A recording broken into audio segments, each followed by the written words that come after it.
Olá pessoal, é um prazer enorme estar com vocês aqui para mais um vídeo da nossa série Fé ou Falácia. Antes da gente começar, eu já peço que você deixe o seu curtir ou descurtir, tanto faz, para o YouTube é a mesma coisa.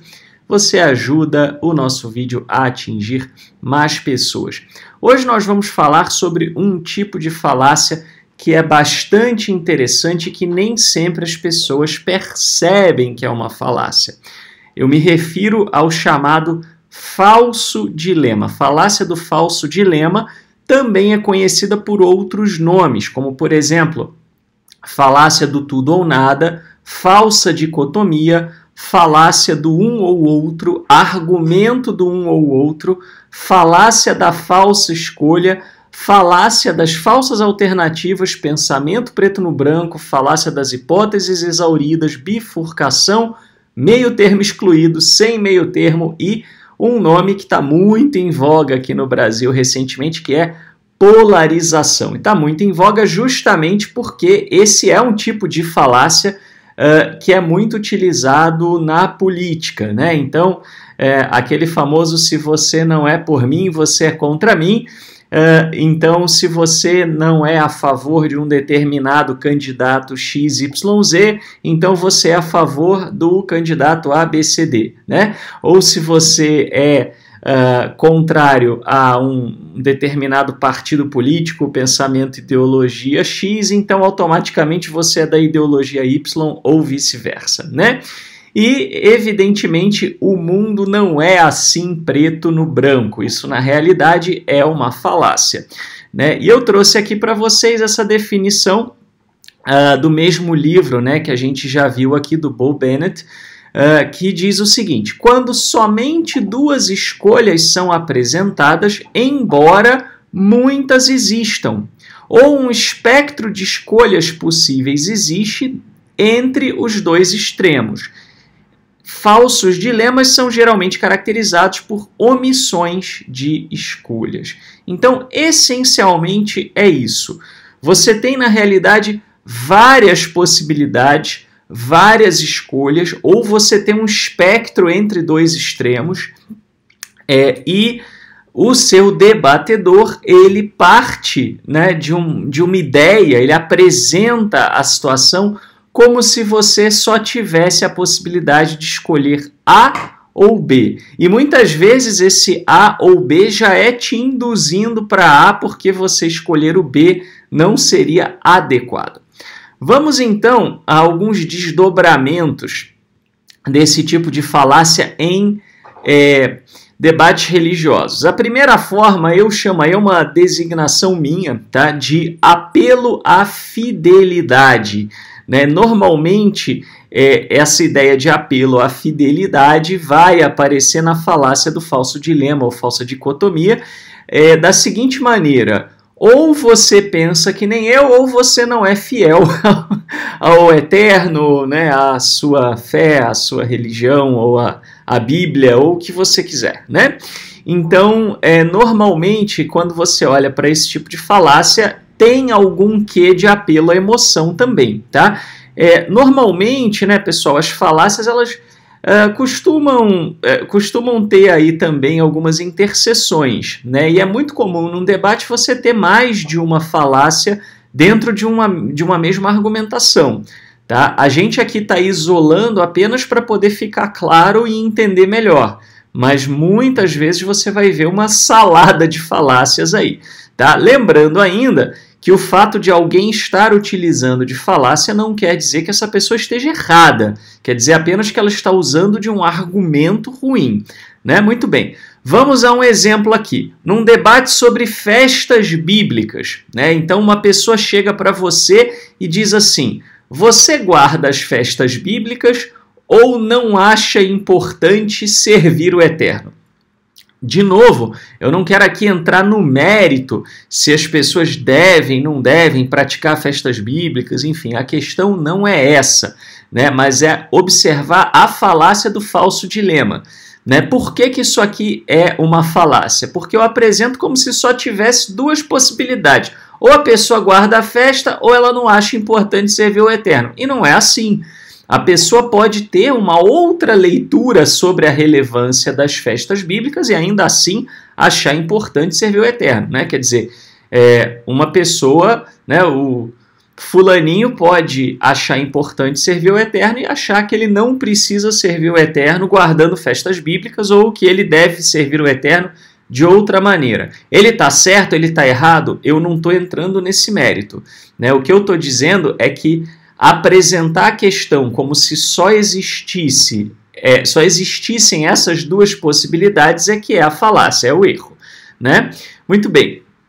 Vamos a um segundo exemplo. Num debate sobre sexo antes do casamento. Aliás, todos esses exemplos que eu vou apresentar aqui para vocês são exemplos que eu já vi, né? Um debate sobre sexo antes do casamento, uma pessoa chega para você e diz assim: você se guarda para o casamento ou pratica prostituição, né? Por que que isso é uma falácia? De novo, eu não quero entrar no mérito da questão, se sexo antes do casamento é adequado, não é? Eu até tenho, caso vocês queiram conhecer a minha opinião sobre esses temas, eu tenho vários vídeos sobre uma grande quantidade dos temas que são citados aqui, inclusive tem um vídeo sobre sexualidade à luz das escrituras, né? Mas a questão aqui não é o que é certo ou o que é errado, mas o tipo de argumentação, né? Isso é uma argumentação falaciosa. Por quê? Porque uma pessoa entender que ela pode praticar o sexo antes do casamento não quer dizer que ela frequenta prostíbulo, né? Prostituição é um termo muito bem definido. Prostituição significa você, né, contratar o sexo, você pagar por sexo, né? É totalmente diferente de você estar envolvido num relacionamento amoroso e ter a sua sexualidade, a sua vida sexual. Ah, mas é certo, não é? Não estou entrando nesse mérito aqui. De novo, se você quiser saber sobre isso, tem um vídeo que é relacionamento e sexualidade à luz das escrituras. A questão aqui é que esse argumento é ruim, né? Você se guarda ou se prostitui, né? Assim, não tem só essas duas opções, né? Você pode ter uma outra maneira de ver as coisas, né? Aliás, até você pode até ser uma pessoa promíscua, por absurdo, né? Que não seria uma coisa boa, adequada, né? E ainda assim não é a mesma coisa que prostituição, né? Quer dizer, você ainda tem esse ponto, né? Que mesmo que algo possa ainda assim você entender como ruim, não quer dizer que cai dentro da opção que está colocada aqui. Tá? Então, o problema dessa falácia é isso, é apresentar duas possibilidades como se elas fossem as únicas que existem. Vamos dar uma olhada numa segunda forma, essa também é extremamente comum, que eu chamo, isso aqui também é uma designação minha, de deduzindo a posição do Eterno, né? Então é assim, eu contraponho duas coisas. Né? Eu falo, você acredita nisso, nisso e nisso, ou você faz isso, isso e isso, ou você faz o que o Eterno, né, diz. E normalmente esse faz o que o Eterno diz não é uma coisa que está escrita na Bíblia, mas é o que a pessoa deduz que o Eterno quer. Né? Recentemente eu vi uma situação assim, num debate sobre jogos de loteria. Né? Então estavam debatendo ali se jogar na loteria era adequado ou não, etc. Né? E aí a pessoa disse o seguinte: é melhor jogar na loteria ou confiar que o Eterno vai prover? Né? Assim, você está primeiramente deduzindo uma posição do Eterno com relação à situação, né? E colocando essas duas coisas como se elas fossem opostas. Né? E elas não são necessariamente opostas. A Bíblia hebraica ela não fala isso assim. Se jogares na loteria, né, estarás supondo que o Eterno não provê. Né? Não, até porque não existia loteria naquela época. Né? Então, ou pelo menos não temos registro histórico de loteria em Israel nesse sentido, né? No sentido desse tipo de coisa. Pode até ser que existia, né? Mas não temos esse registro. A Bíblia hebraica não fala, né, sobre isso. Fala sobre lançar lotes, etc., mas não era exatamente uma loteria, né, no sentido que a gente dá ao termo, né, de apostar para ganhar dinheiro. Mas a questão aqui é a seguinte, não é a posição que você tem. Você pode ser contra, você pode ser a favor, né, mas não usa argumento lixo. Né, não use um argumento porcaria. Né, assim, use um argumento decente, né. Esse argumento de dizer é melhor fazer isso ou confiar que o Eterno vai prover, você está partindo da premissa de que só existem essas possibilidades, né? Eu vou dar um exemplo para vocês. Eu já vi gente, eu não estou dizendo que é certo, né? Aliás, eu já adianto que eu não acho certo, mas eu já vi gente que jogou na loteria e orou para ganhar, né? Então, assim, eu não acho certo você jogar na loteria e orar para ganhar. No mínimo, eu acho perda de tempo, né? Mas uma pessoa que jogou na loteria e orou, ela já não se encaixa nessas duas opções, percebe? Ela já está numa terceira categoria. Ela jogou na loteria e confiou que o Eterno ia fazer ela ganhar, né? Certo ou errado, ela não está na categoria A nem está na categoria B, ela está na categoria C, né? Numa categoria C que seria quem joga e confia no Eterno, né? Você poderia ter um ateu que não joga na loteria porque acha errado e não confia no Eterno, ele está numa outra categoria.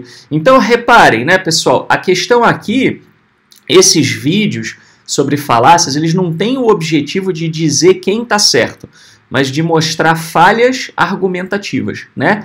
Então repara que isso aqui é uma falha argumentativa. Não tem só essas duas opções, nós já vimos mais duas, né? Pelo menos mais duas, você talvez tenha outras por aí, né? Então não é certo você apresentar como se as pessoas tivessem que escolher ficar na categoria A ou na categoria B, né? Até porque existe aqui também um apelo à emoção, né? Ninguém vai falar que não vai confiar no Eterno, né? Se a pessoa é uma pessoa de fé, né? Vamos falar de um segundo exemplo aqui. Num debate sobre fazer uma escolha, né? Vou escolher que carreira eu vou seguir, ou se eu vou fazer uma viagem ou não, ou se eu devo, sei lá, vender minha casa ou não devo vender minha casa, etc. Aí a pessoa vira e fala assim, é melhor escolher ou esperar um sinal do Eterno? Né? Assim, ela está partindo da premissa de que a única coisa que você pode fazer é um ou outro, e ela está partindo da premissa já de que ela sabe que o Eterno vai dar um sinal, né? Mas você tem outras possibilidades, né? Então, assim, eu já vi gente que ficou esperando um sinal do Eterno, não fez uma escolha, a escolha passou, né? E a pessoa não recebeu sinal nenhum do Eterno e aí, né? Não se encaixa em nenhuma dessas duas categorias, né? Outra coisa, além da Bíblia hebraica não falar para as pessoas em geral esperarem por um sinal, né? Tem momentos que a Bíblia hebraica diz, o Eterno diz que vai dar um sinal, né? Ou até as pessoas pediram um sinal e o Eterno honrou, né? O Eterno, ele faz o que ele quer fazer, né, pessoal? Ele não está submisso à nossa vontade. Eu acho que isso é importante. Não é porque você acha que ele tem que te dar um sinal que quer dizer que ele concorda. É o que ele vai fazer, né? Às vezes ele pode fazer, às vezes não, né? Mas você tem situações na Bíblia, por exemplo, né, de buscar a sabedoria, buscar o conselho das pessoas, na Bíblia hebraica, buscar o conselho das pessoas mais velhas, né, buscar o conselho de pessoas bem preparadas, consultar pessoas, né, até que tinham um relacionamento próximo com o Eterno. Tudo isso aparece na Bíblia hebraica.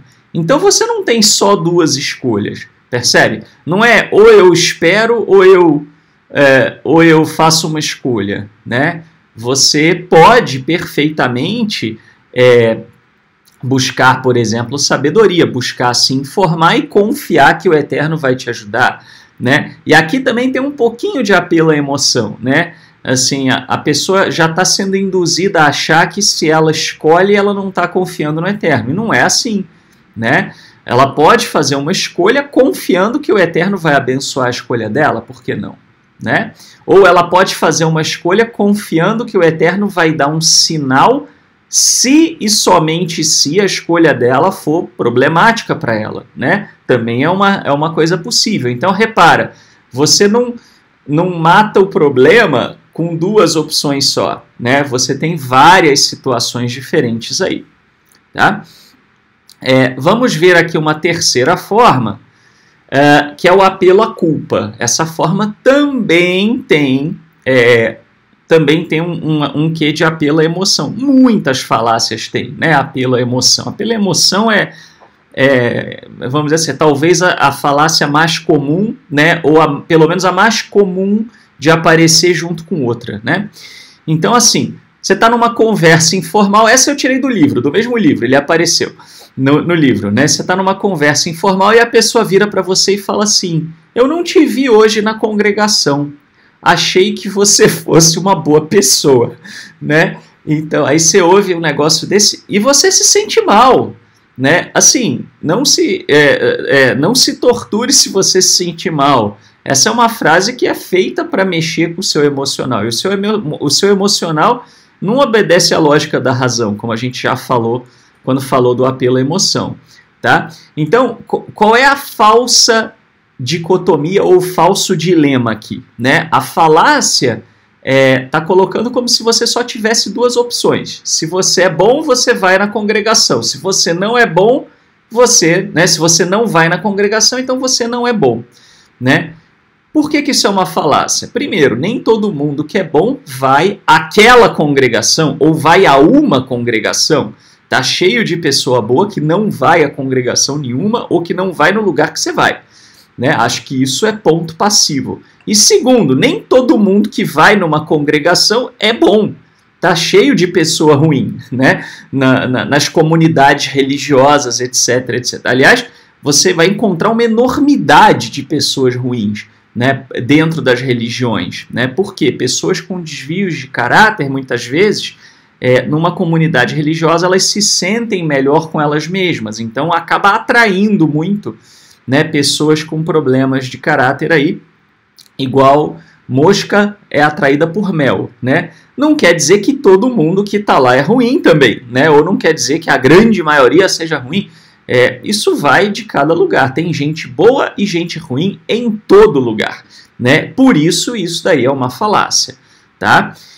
Segundo exemplo, né? Você está conversando com uma liderança, né? Principalmente se você estiver numa seita religiosa no sentido negativo da palavra, né? No sentido assim de um local onde tem uma dominação aí psicológica.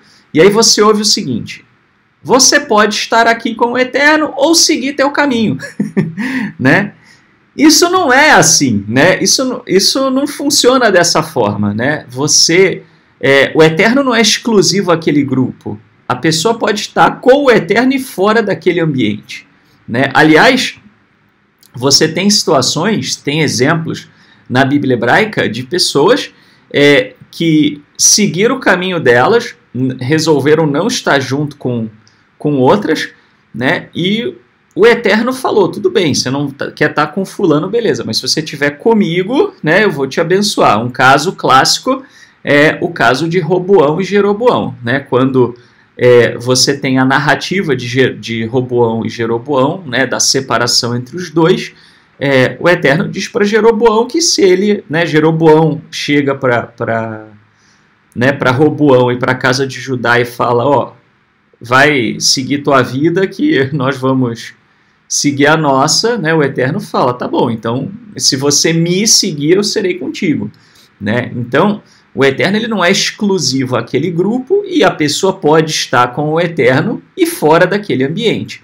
Lógico que um líder que fala uma coisa dessa, ele quer convencer você do contrário. Ele quer convencer você que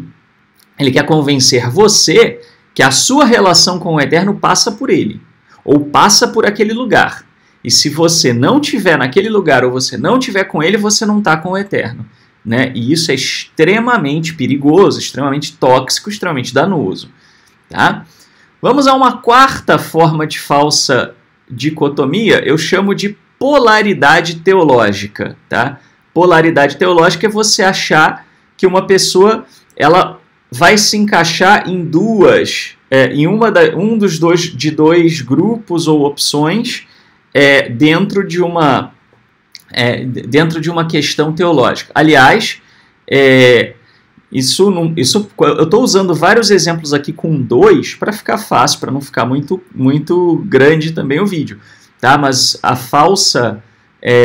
o falso dilema não precisa ser com 2, pode ser com 3, pode ser com 4. Se você tem 20 opções e o seu debatedor insiste que só tem 4, ele está usando de um falso dilema, percebe? Né? Eu estou usando 2 aqui, que é o mais comum.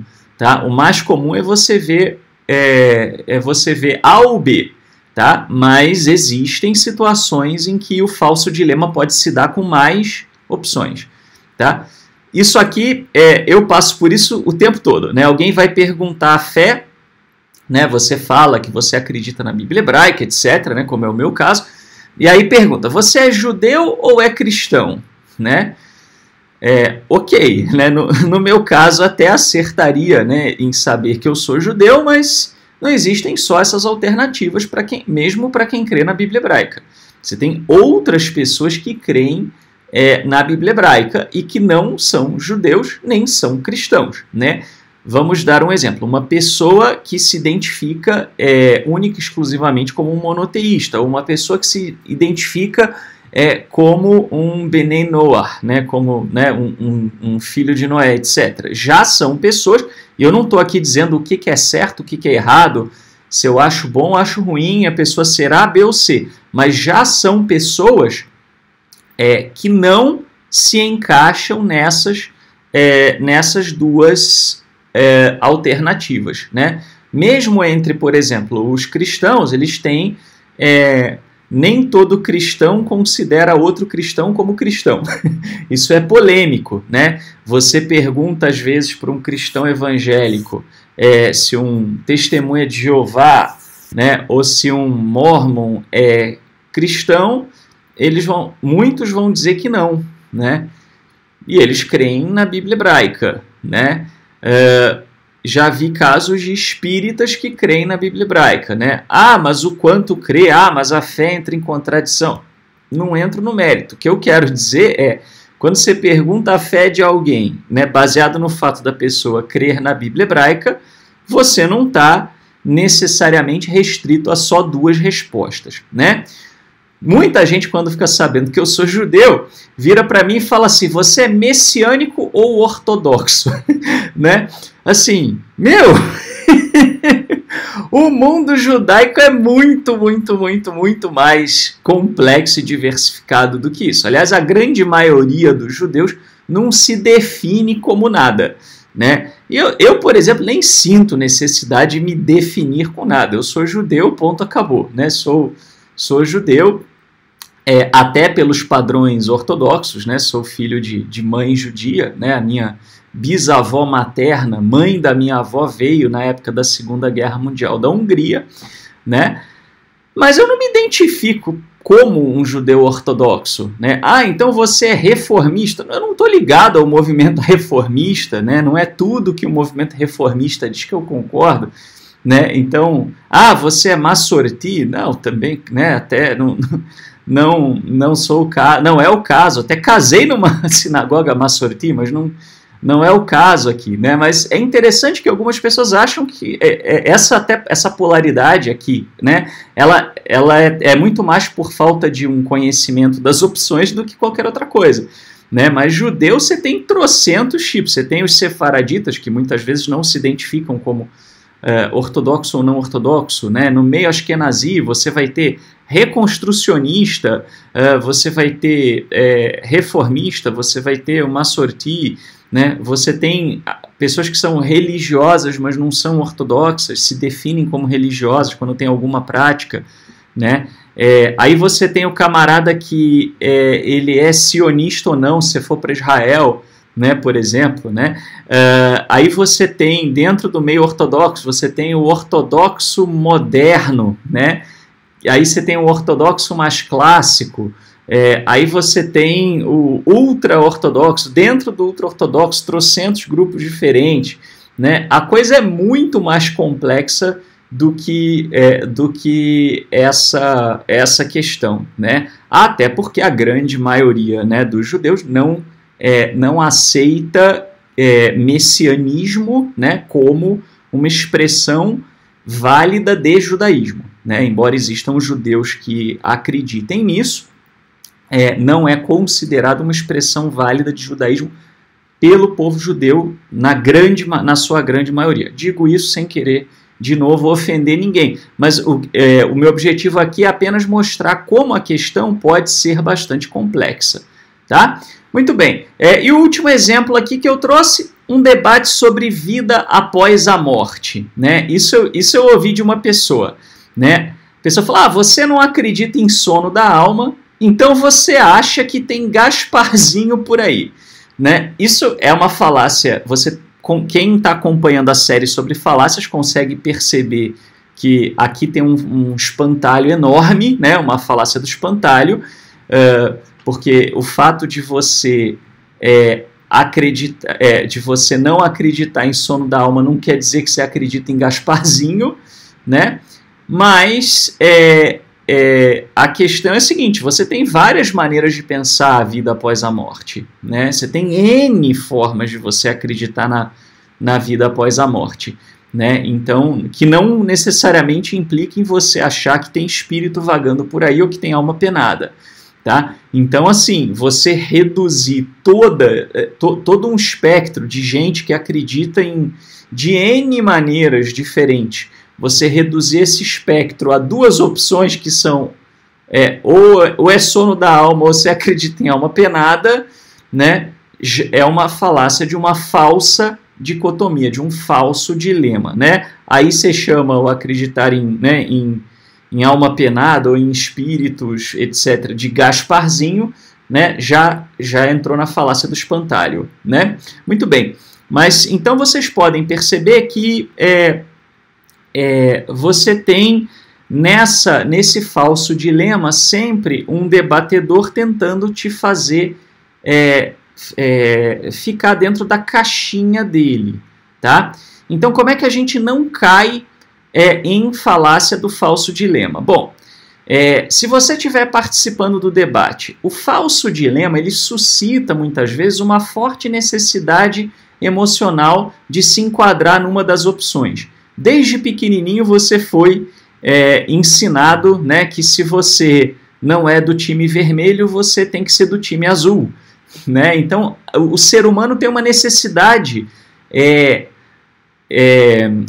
emocional de olhar para duas caixinhas e se encaixar em uma delas, tá? Então, assim, resista a isso, resista a esse apelo emocional, tá? Dê um passo para trás, pense friamente, não, pera lá, essas opções realmente me representam? Elas representam bem a maneira como eu penso? Ou será que eu não penso de uma forma que tem nada a ver com nenhuma dessas duas? Ou eu penso de uma forma que é um meio termo entre essas duas coisas?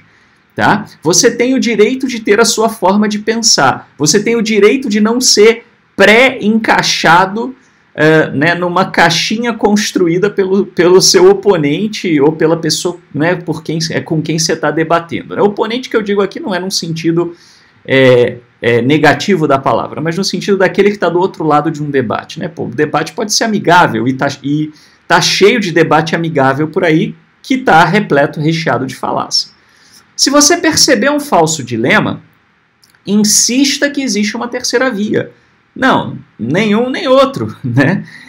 Eu não gosto de nenhuma dessas opções, ou nenhuma dessas opções me representa bem. Né? E aí você pode dizer para a pessoa, você está disposto a ouvir qual é a minha forma de pensar? Não é nem A, nem é B. Você está disposto? Né? Se a pessoa insiste, não, ou é A ou é B, ou você é isso ou você é aquilo. Não tem meio termo. Não tem outra opção. Na verdade, às vezes não é nem meio termo, é outra opção, completamente diferente. Né? Se ele insistir em te rotular, não se deixe levar pela emoção. Né? Não fique com raiva, ou se ficar com raiva, na verdade ficar com raiva você não controla, mas não se deixe levar pela raiva e não continue o debate. Não adianta você debater com uma pessoa que não quer entender o seu lado, a pessoa só quer te rotular, só quer te colocar numa caixinha que você não cabe. Né? Então decline de participar do debate e diga que você não vai participar até que ele esteja disposto a compreender sua posição. Você pode dizer, olha, enquanto você ficar tentando me rotular segundo a sua forma de pensar, eu não vou debater com você. Né? A hora que você estiver disposto a me ouvir, eu estou disposto a dialogar. E se você estiver lendo ou ouvindo um debate de um terceiro, né? Ou de terceiros, procure pensar se realmente só existem dois lados. Ou se um dos debatedores está insistindo em colocar o outro artificialmente numa caixinha. Tá? Você até pode ter o caso de dois debatedores, num grupo de vários, estarem interessados em polarizar, né? Porque polarizar é bom para os dois. E aí eles acabam apagando as outras opções, e você fica ou aqui ou ali. Né? Então, isso é uma coisa que você tem que parar e pensar, não, pera lá, será que eles realmente, esses dois lados, essas duas definições representam a minha forma de pensar? Será que eu não estou sendo colocado numa caixinha onde eu não caibo? Né? Isso em política é muito fácil da gente perceber. Né? E eu não estou aqui para falar de política. Né? Mas, aliás, já deixo claro que comentários políticos, né, no vídeo serão sumariamente excluídos sem aviso prévio, né, porque o objetivo aqui não é falar disso, mas apenas de dizer que isso não acontece só na política, isso acontece em várias áreas da nossa vida, e isso acontece em debates teológicos. Né? Às vezes você pode se sentir constrangido a se encaixar ou na caixinha A ou na caixinha B. Pare, pense. Será que você realmente tem essa obrigação? Será que você realmente se encaixa bem? De repente, a sua forma de pensar é uma forma muito singular, ou tem mais a ver com uma outra opção que não foi citada. Tá? Cuidado com essas caixinhas artificiais. E lembre-se sempre que o falso dilema, ele frequentemente vem acompanhado de outras falácias. Né? Apelo à emoção, apelo à autoridade, não falamos aqui de todas, mas apelo à emoção, apelo à autoridade, espantalho, são alguns, né? Poço contaminado, são alguns tipos de falácia que vêm, né, junto com a falácia do falso dilema. Ok? Espero que vocês tenham gostado deste vídeo e a gente continua então no nosso próximo episódio de Fé ou Falácia. Se você deseja receber mais dos nossos materiais por WhatsApp, eu vou deixar um link para vocês na descrição. Também, se você deseja participar do nosso curso de monoteísmo avançado, estamos nos últimos dias aqui da primeira turma, então eu vou deixar também o link aí para você na descrição do vídeo. Muito obrigado e até a próxima, se o Eterno nos permitir.